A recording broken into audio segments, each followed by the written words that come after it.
ശബരിമലയിൽ മണ്ഡലപൂജയോടനുബന്ധിച്ച് തങ്ക അംഗ ഘോഷയാത്ര ഇന്ന് സന്നിധാനത്തെത്തും. മണ്ഡലപൂജയോടനുബന്ധിച്ച് ശബരിമല ദർശനത്തിന് വെർച്വൽ ക്യൂ, സ്പോട്ട് ബുക്കിംഗ് എന്നിവയിൽ നിയന്ത്രണം ഇന്നും നാളെയും ഏർപ്പെടുത്തിയിട്ടുണ്ട്. വിവരങ്ങളുമായി സന്നിധാനത്ത് നിന്നും സുധീഷ് ചേരുകയാണ്. സുധീഷ്, കഴിഞ്ഞ ദിവസങ്ങളിലൊക്കെ തന്നെ നമ്മൾ കണ്ടതാണ് വലിയ ജനത്തിരക്ക്. പ്രത്യേകിച്ച് നിരവധി ഭക്തരാണ് അയ്യപ്പ ദർശനം നടത്താനായി അവിടെ എത്തിക്കൊണ്ടിരിക്കുന്നത്. പ്രത്യേകിച്ച് ഈ ഒരു സാഹചര്യത്തിൽ എന്തൊക്കെ ക്രമീകരണങ്ങളാണ് ഇപ്പോൾ സന്നിധാനത്ത് ഒരുക്കിയിരിക്കുന്നത്? തീർച്ചയായും തങ്കയങ്കി ഘോഷയാത്ര എത്തിച്ചേരുന്നതിനായിട്ടുള്ള അല്ലെങ്കിൽ അതിനെ സ്വീകരിക്കുന്നതിനുള്ള ഒരുക്കങ്ങൾ ഇപ്പോൾ ശബരിമല സന്നിധാനത്തും അല്ലെങ്കിൽ പമ്പയിലുമൊക്കെ നിലയ്ക്കലുമൊക്കെ ഇത് പൂർത്തിയായി വരുന്നു. തങ്കയങ്കി ഘോഷയാത്ര ഇന്ന് എത്തിച്ചേർന്നതിന് ശേഷം തങ്കയങ്കി ചാർത്തിയുള്ള പ്രത്യേക പൂജകളും മറ്റുമൊക്കെയാണ് ഇന്ന് ശബരിമലയിൽ പ്രധാന വഴിപാടുകൾ അല്ലെങ്കിൽ അതൊരു പ്രസിദ്ധമായ ചടങ്ങ് തന്നെയാണ്. തങ്കയങ്കി ചാർത്തി അയ്യപ്പനെ കണ്ട് ആ ഒരു പുണ്യം പകരുന്നതിന് വേണ്ടിയാണ് ഭക്തർ ഇപ്പോൾ ഇവിടെ എത്തിച്ചേർന്നിട്ടുള്ളത്.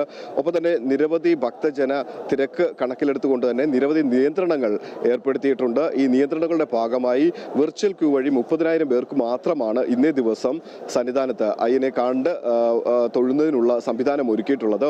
ഒപ്പം തന്നെ ഈ സ്പോട്ട് ബുക്കിങ്ങിലൂടെയും അതിനും നിയന്ത്രണം ഏർപ്പെടുത്തിയിട്ടുണ്ട്. 2,000 പേർക്ക് മാത്രമാണ് ഈ ശബരിമല സന്നിധാനത്ത് എത്തിത്തരുന്നതിന് ഇന്നേ ദിവസം നിയന്ത്രണം ഉള്ളത്. ഇന്ന് ഈ 11-ന് നിലയ്ക്കലും തുടർന്ന് ക്ഷേത്രത്തിൽ ഉച്ചയ്ക്ക് 11:30-നുമായിരിക്കും മണ്ഡല പൂജയ്ക്കായുള്ള തങ്കയങ്കി ഘോഷയാത്ര എത്തിച്ചേരുക. ഇതിന് മുന്നോടിയായി ഇന്ന് 9 മണിക്ക് ശേഷം നിലയ്ക്കലിൽ നിന്നും 10 മണിക്ക് ശേഷം പമ്പയിൽ നിന്നും ഭക്തരെ സന്നിധാനത്തേക്ക് വിടില്ല. ഘോഷയാത്ര ഈ തങ്കയങ്കി ഘോഷയാത്ര ശരംകുത്തിയിൽ എത്തിയ ശേഷമായിരിക്കും ഭക്തരെ പമ്പയിൽ നിന്നും കടത്തിവിടുക. അതുവരെ അവർക്കുള്ള ഒരു നാളെയാണ് പ്രസിദ്ധമായ മണ്ഡലപൂജ നടക്കുക. രാവിലെ 10-നും 11:30-ക്കും ഇടയിലാണ് തന്ത്രി കണ്ഠരര് മഹേഷും അവരുടെ പ്രധാന കാർമ്മികത്വത്തിൽ ഈ മണ്ഡലപൂജ നടക്കുക.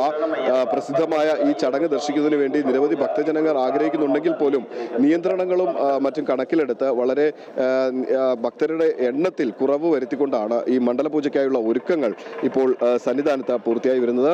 കഴിഞ്ഞ ദിവസങ്ങളിലൊക്കെ തന്നെ അവധി ദിവസമായതുകൊണ്ട് തന്നെ നിരവധി ഭക്തരാണ് 94,000-ന് മുകളിൽ ഭക്തർ കഴിഞ്ഞ ദിവസം ഈ മലയിലെത്തി അയ്യപ്പ ദർശനം കഴിഞ്ഞു മടങ്ങുന്ന ഒരു കാഴ്ചയുണ്ടായിരുന്നു. ഇന്നും അത്തരത്തിൽ ഭക്തരുടെ എണ്ണം വർദ്ധിക്കുമെന്നുള്ള കണക്കൂട്ടിൽ തന്നെയായിരുന്നു ഇത്തരത്തിലുള്ള നിയന്ത്രണങ്ങൾ ഏർപ്പെടുത്തിക്കൊണ്ട് ഈ മണ്ഡല പൂജയ്ക്കായുള്ള ഒരുക്കങ്ങൾ ഇപ്പോൾ സന്നിധാനത്ത് പുരോഗമിക്കുന്നത്.